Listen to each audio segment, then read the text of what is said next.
ഏതൊരു രക്ഷിതാവിനും പാരൻറ്റിങ് പഠിക്കുക എന്നുള്ളത് വളരെ അനിവാര്യമായ കാര്യമാണ്. ലോകത്തൊരുപാട് പ്രൊഫഷണലുകളുണ്ട്. ഈ പ്രൊഫഷണലുകൾ മുഴുവനും നന്നായി പഠിച്ച് അധ്വാനിച്ച് ചെയ്യേണ്ടതാണ്. നമുക്കറിയാം, ഒരു അധ്യാപകൻ വർഷങ്ങളോളം പഠിച്ചതിൻ്റെ ഫലമാണ് അധ്യാപനത്തിലെ ക്വാളിറ്റി. അതുപോലെ തന്നെയാണ് നല്ല മക്കളെ നമുക്ക് വാർത്തെടുക്കണമെങ്കിൽ പാരൻറ്റിങ് പഠിക്കൽ അനിവാര്യമാണ്.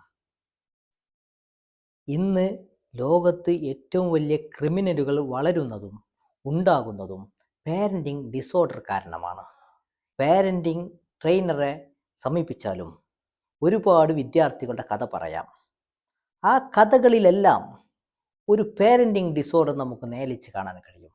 അതുകൊണ്ട് നമുക്ക് 10 പ്രധാന പോയിന്റുകളിലായി പാരൻറ്റിങ് പഠിക്കാം. ഇൻഷാ അല്ലാഹ് ഞാൻ നിങ്ങളുടെ മുന്നിലെത്തും.